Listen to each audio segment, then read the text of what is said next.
Olá, eu sou a Lívia e eu vou estar apresentando o trabalho sobre a Bacia Hidrográfica do Atlântico Sudeste.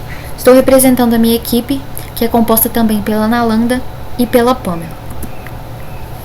Como esse trabalho está inserido na disciplina de hidrologia, nós colocamos aqui o conceito, que é a ciência que estuda a ocorrência, a circulação e distribuição das diferentes formas de água existentes na superfície terrestre, as suas propriedades físicas e químicas e as suas interações com o meio ambiente. Então, a hidrologia estuda todo o ciclo da água, as interações que ela tem com o meio ambiente e, enfim, entre outros aspectos. Colocamos também o conceito de bacia hidrográfica, já que o trabalho é sobre essa área ou região de drenagem de um rio principal e seus afluentes. É a porção do espaço em que as águas das chuvas, das montanhas subterrâneas ou de outros rios escoam em direção a um determinado curso de água abastecendo. Então, a bacia, ela é tudo que consegue receber a água, drená-la e que essa água saia pelo exutório, né? A forma de saída da água aí. Aqui nós temos as 12 regiões hidrográficas presentes no Brasil e eu vou estar falando sobre a bacia do Atlântico Sudeste, que é essa apresentada em verde claro. Eu vou falar sobre as suas características, sobre alguns aspectos e entre outros pontos. A área total dessa bacia é de 229.972 km². Ela ocupa 2,7% do território brasileiro. Está presente nos estados do Espírito Santo, Minas Gerais, São Paulo, Rio de Janeiro e Paraná, sendo que 25% dessa região sudeste está presente no estado de São Paulo e 5,2% no estado do Paraná, porque essa bacia ela vai pegar só um pedacinho ali do estado do Paraná. Ela percorre 595 municípios e a sua densidade demográfica é de 131,6 habitantes por km². O que é interessante ressaltar é que nessa região existe um grande adensamento populacional, principalmente nos estados do Rio de Janeiro, São Paulo e Espírito Santo, por conta de Vitória, que existe uma grande concentração de pessoas, principalmente por serem grandes cidades. No Rio de Janeiro, por exemplo, a gente tem cerca de 3.000 habitantes por km². Então, assim, é um grande adensamento populacional. A disponibilidade hídrica dessa região é de 1.145 metros cúbicos por segundo. A vazão é de 3.286 metros cúbicos por segundo, o que corresponde a 2% do total do país. A disponibilidade hídrica é de 1.012 metros cúbicos por segundo, que corresponde a 1,3% da disponibilidade média nacional. E essa bacia, ela abastece cerca de 28.236.436 habitantes. Então, assim, uma das maiores populações, né? E essa população corresponde a 15,1% da população do país. E 89,7% dessa população vive em áreas urbanas. Essa imagem do lado é para representar a bacia hidrográfica, que está em clarinho aí. Bom, o clima dessa região é tropical de altitude, porque tem temperaturas amenas, principalmente no verão, e tropical úmido em áreas litorâneas, que são menos elevadas, com chuvas intensas no verão. A precipitação é de 1.352 milímetros por ano. O interessante lembrar é que está bem abaixo da média nacional, que é de 1.761 milímetros. Então, assim, é comum ocorrer algumas cheias em algumas regiões da bacia, como por exemplo nos dois principais rios, que é o Rio Paraíba do Sul e o Rio Doce, que eu vou estar falando posteriormente. E nesse mapinha aí nós temos a ocorrência, né, de cheias de 2003 a 2013. Essa legenda aí classifica a intensidade das cheias.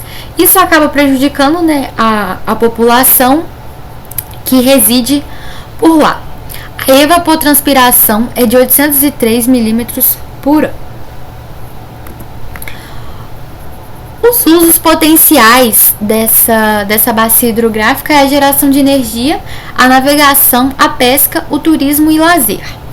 A geração de energia está representada na região por conta das 99 centrais hidrelétricas que estão presentes aí na região.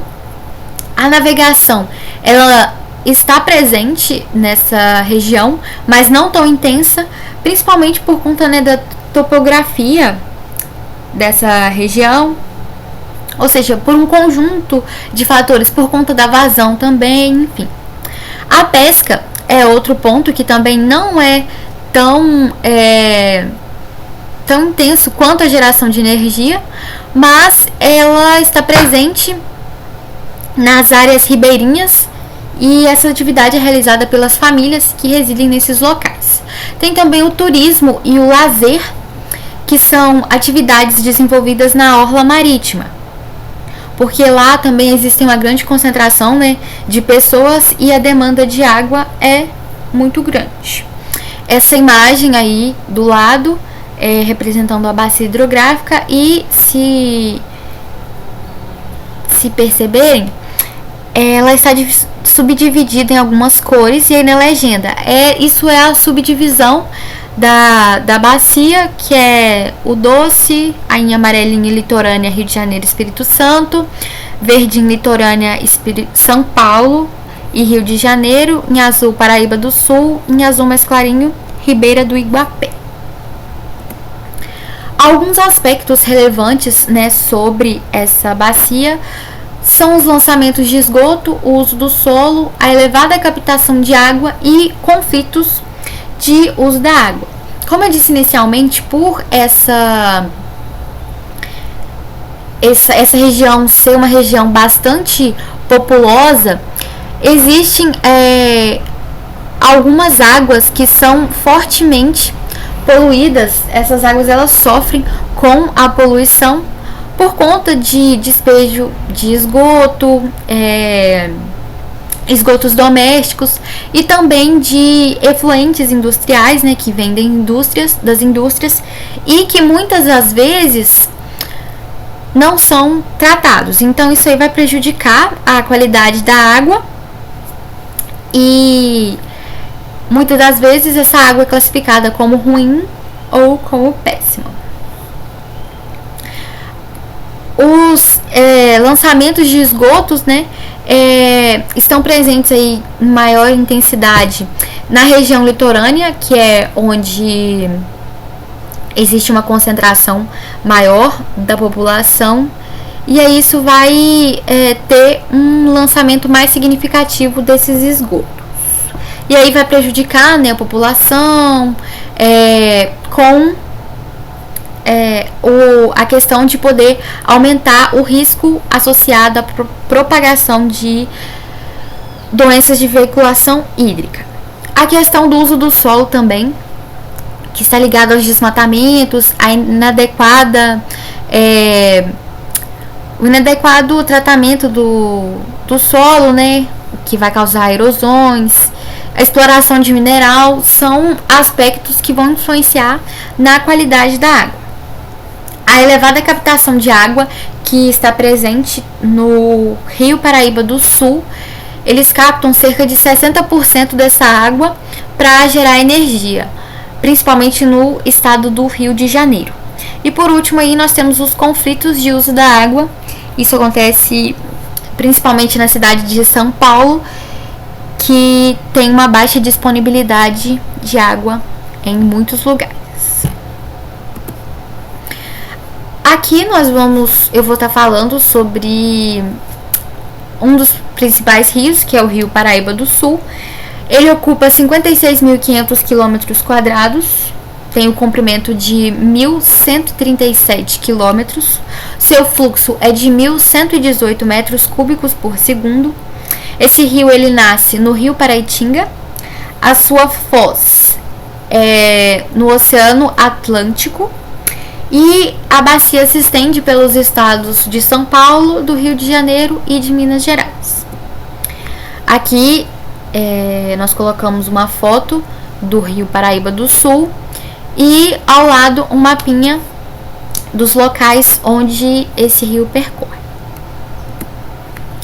Outro rio é o Rio Doce, que ocupa 83.400 km² da área da bacia. Seu comprimento é de 853 km, seu fluxo é de 900 metros cúbicos por segundo, sua nascente é na Serra da Mantiqueira, sua foz no Oceano Atlântico, e ele ocupa 86% da extensão territorial, né, e pertence ao estado de Minas Gerais e o restante do estado do Espírito Santo, né, um pedacinho do estado do Espírito Santo aí. Aqui nós temos a imagem do Rio Doce, né, uma foto do Rio Doce e os locais daí onde ele percorre. Outros principais rios que nós temos é o Rio Preto, o Rio Branco, o Rio Itabapoana, a Ribeira de Iguapé, o Rio Barra Seca, o Rio Itapemirim, São Mateus, o Benevente, o Rio Santa Maria, o Rio Reis Magos, o Jucu, o Piraquiaçu, o Rio Guandu, o Rio Pomba, o Negro e o Grande. Então, assim, são outros principais rios, né, que a gente tem. Existem outros mais, mas nós citamos somente esses e os de mais importância que eu falei anteriormente. Aqui nós colocamos algumas usinas hidrelétricas que são importantes para essa bacia hidrográfica, tanto para cada estado também. Essa aí de Cubatão, em São Paulo, essa do Vale Paraíba, também em São Paulo, a Funil em Rio Grande, em Minas Gerais, em Aimorés nós temos essa segunda imagem aí, em Mascarenhas, em Baixo Guandu, e em Porto Estrela, em Joanésia, também em Minas Gerais. Então essas usinas hidrelétricas, né, elas fazem uso da bacia hidrográfica do Atlântico Sudeste e do mais, é somente isso. Aqui estão as referências, onde nós pesquisamos os conteúdos sobre o trabalho apresentado. E obrigado pela atenção.